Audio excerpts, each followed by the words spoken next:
Doctor Mohammad ইউনূসের যে অন্তর্বর্তীকালীন সরকার, এই সরকার ক্ষমতায় আসার পর পাকিস্তানের সঙ্গে বাংলাদেশের যে কূটনৈতিক সম্পর্ক, এটির একটা নতুন মেরুকরণ তৈরি হয়েছে। আমরা পাকিস্তানের চ্যানেল ধরে, পাকিস্তানের দুটো চ্যানেল আছে। একটি চ্যানেল হলো বাংলাদেশ, পাকিস্তান, চায়না।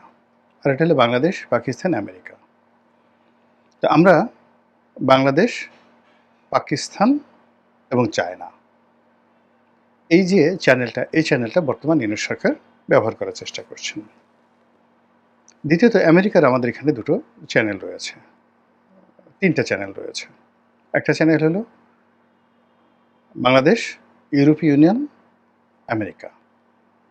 দ্বিতীয় চ্যানেল হলো বাংলাদেশ, ইসলামাবাদ, পাকিস্তান এবং আমেরিকা। তৃতীয় হলো বাংলাদেশ, দিল্লি, আমেরিকা। এখানে ডক্টর মোহাম্মদ ইউনূস আমেরিকার সাথে সম্পর্ক স্থাপন করার জন্য ইউরোপীয় ইউনিয়নের তার যে বন্ধুত্ব এবং লিঙ্কেজ, সেটা ব্যবহার করার চেষ্টা করছেন। এটি এই বাংলাদেশের রাজনীতিতে স্বাধীনতার পর থেকে আজ অবধি যা কিছু চলছে, এটা একেবারে টোটালি 180 ডিগ্রি অপোজিট। যদি তিনি জয়লাভ করতে পারেন, সফল হতে পারেন, একটা নতুন ডাইমেনশন তৈরি হবে। তিনি আজীবন ক্ষমতায় থাকবেন এবং একটা যাকে বলা হয় বাংলাদেশের রাজনীতির একটা আমূল পরিবর্তন এসে যাবে। ট্র্যাডিশনাল রাজনীতি থাকবে না, আওয়ামী লীগ, বিএনপির এগুলোর কোনো অস্তিত্ব থাকবে না। নতুন একটা formation, refined Awami League, refined BNP. এমনকি নামটাও নাও থাকতে পারে যদি ডক্টর মোহাম্মদ ইউনূস সফল হয়ে যান। এর কারণ হলো তিনি যে গল্প শোনাচ্ছেন মানুষকে, এখন সেটা শুরু করেননি, এটা তৈরি হচ্ছে। সেটি হলো যে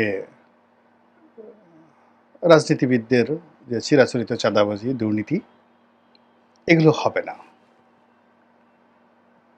তারপর তিনি তার যে 3-0 থিওরি, এর মধ্যে 1 নম্বর থিওরি হলো কর্মসংস্থান। তো সেই কর্মসংস্থান তৈরি করার জন্য তিনি প্রাণান্ত চেষ্টা চালাচ্ছেন এবং প্রশাসনের দুর্নীতি দূর করার জন্য তিনি যে মাস্টার প্ল্যান নিয়েছেন, এটা কর্মসংস্থান তৈরি হলে অটোমেটিক হয়ে যাবে। এবং এই কাজগুলো তিনি যদি করতে পারেন, তার সঙ্গে সঙ্গে যে সংস্কারগুলোতে হাত দিয়েছেন, সেখানে দলতন্ত্র, দলদাস প্রথা, তারপর পারিবারিক রাজনীতি, উত্তরাধিকারের রাজনীতি, ব্যক্তি পূজা, এই জিনিসগুলো চলে যাবে। এবং এখন ধরুন বেগম জিয়া আসলেন, লক্ষ লক্ষ মানুষ এয়ারপোর্টে চলে গেল। এটা ডক্টর মোহাম্মদ ইউনূসের যে 3-0 থিওরি, এটার বিপরীত। আবার শেখ হাসিনা যদি আজকে ঠুস করে ঢুকে পড়ে, দেখবেন যে আওয়ামী লীগের লোকজন এই বিপদের মধ্যে লক্ষ লক্ষ লোক সীমান্তে চলে যাবে। এটাও তার যে 3-0 থিওরি, এটার থেকে আলাদা। তো সেই যে কাজগুলো, সেই কাজগুলো ডক্টর মোহাম্মদ ইউনূস প্রাণান্ত চেষ্টা করে যাচ্ছেন এগুলো করার জন্য। আর এই কাজ করার জন্য তাকে কি হলো, যে বাংলাদেশের যে চিরাচরিত যে গল্প, চিরাচরিত যে নীতি, প্রচার, প্রোপাগান্ডা, এর থেকে তিনি বের হয়ে এসেছেন। আমাদের দেশে এক গ্রুপ, প্রচণ্ড ভারত আমাদের বন্ধু, স্বামী স্ত্রীর মতো সম্পর্ক, এটা একটা গল্প।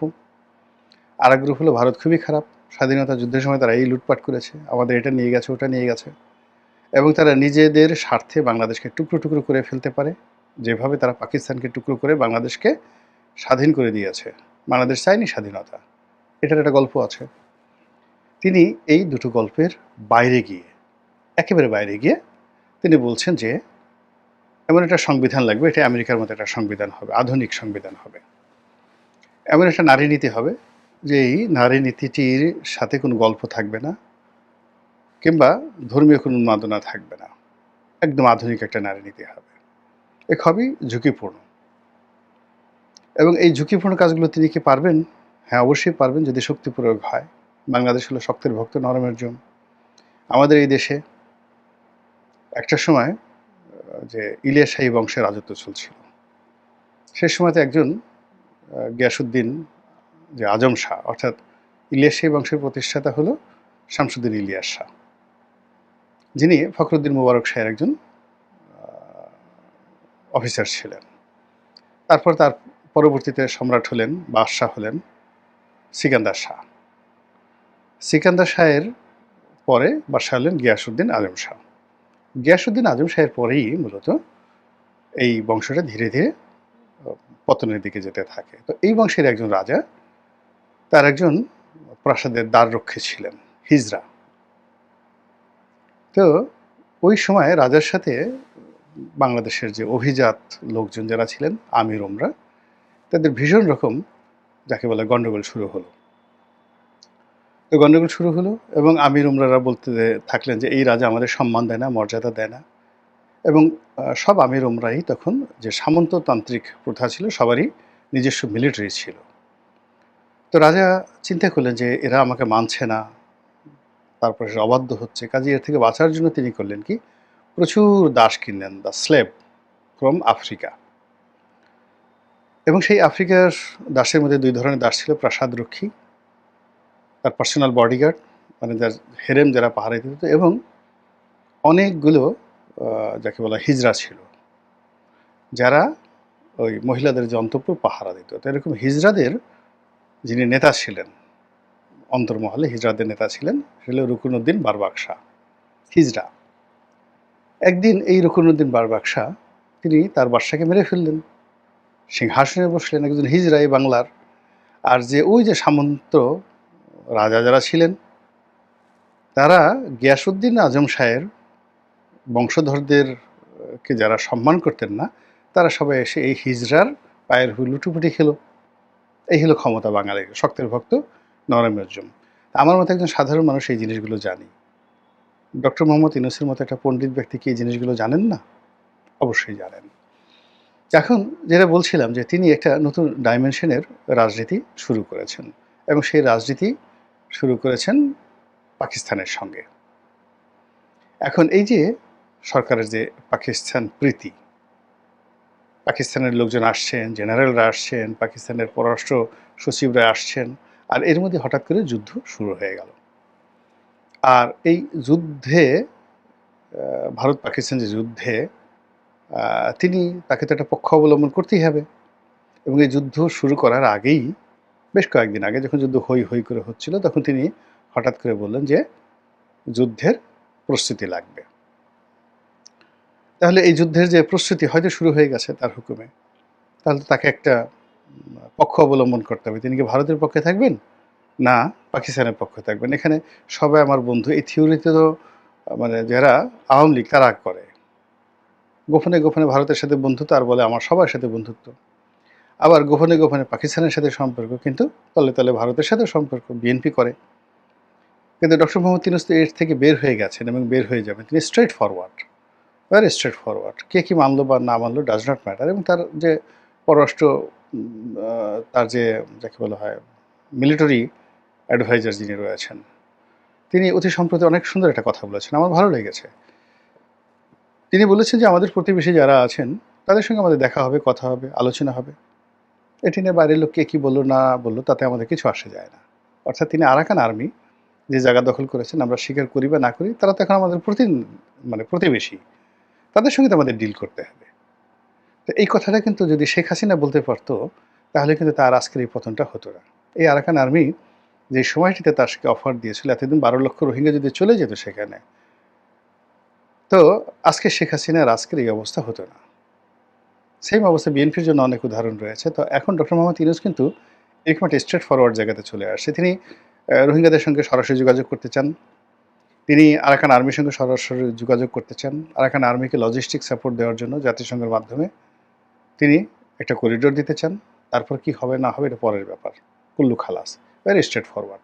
তো এইভাবে তিনি তার একটা সীমান্তকে রেখেছেন।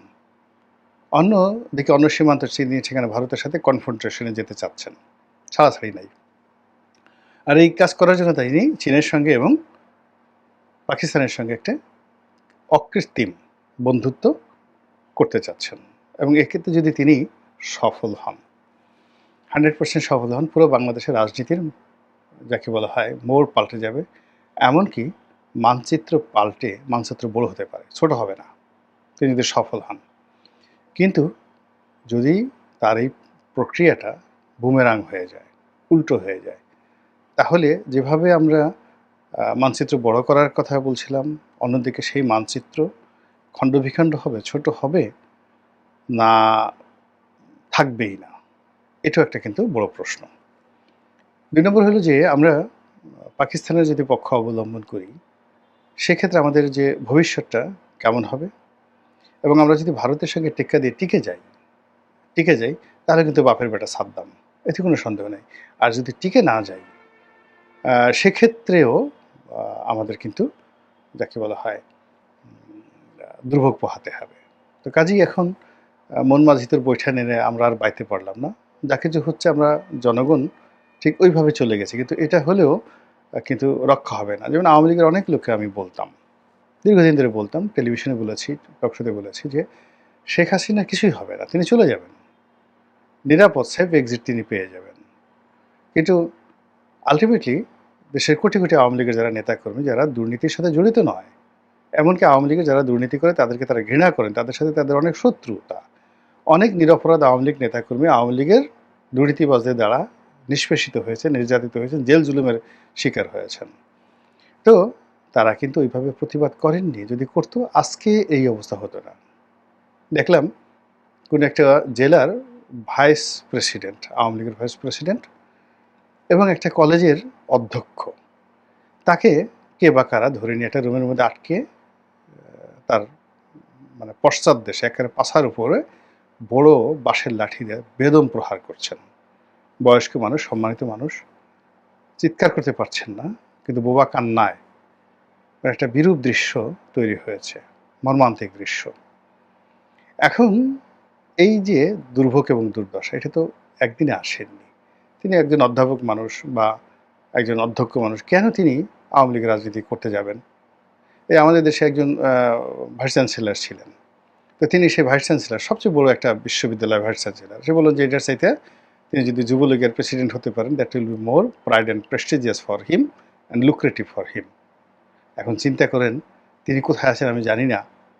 যদি বিএনপির লোকজন তাকে পায়, জামাতের লোকজন তাকে পায়, তাহলে কি একটা অবস্থা তৈরি হবে বিশ্রী, চিন্তা করেন তো।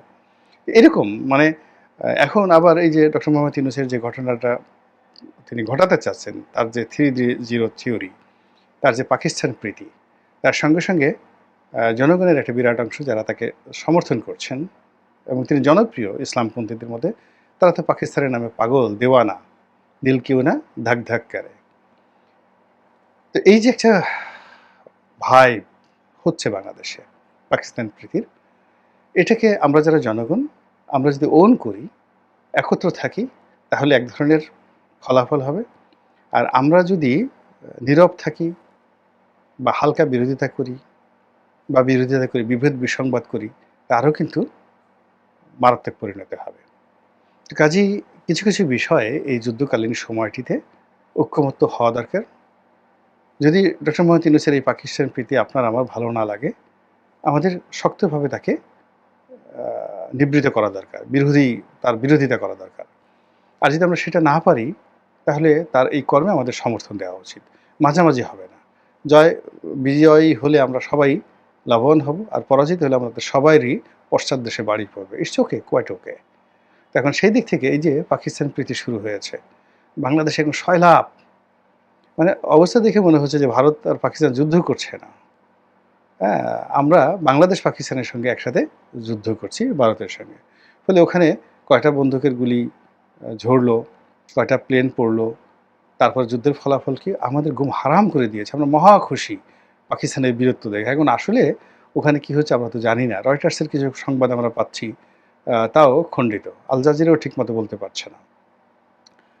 এবং এখন পর্যন্ত আমরা পাকিস্তানের সে মহাবীরত্ব দেখাতে, মানে তারা দেখিয়ে ফেলেছে, সিদ্ধান্ত নিয়ে একেবারে বিজয় মঞ্চ তৈরি করে ফেলছে। কিন্তু বাস্তবতা হলো পাকিস্তান এখনো পর্যন্ত কোনো স্ট্রাইক করেনি। তারা বলছে যে আরেকটা থাপ্পড় দিলে ছাড় দেওয়া হবে না। থাপ্পড় একটা দিয়েছো বেশ ভালো কথা, হ্যাঁ, ডান গালে দিয়েছো, কিন্তু বাম গালে তুমি যদি থাপ্পড় মারো তাহলে খবর আছে।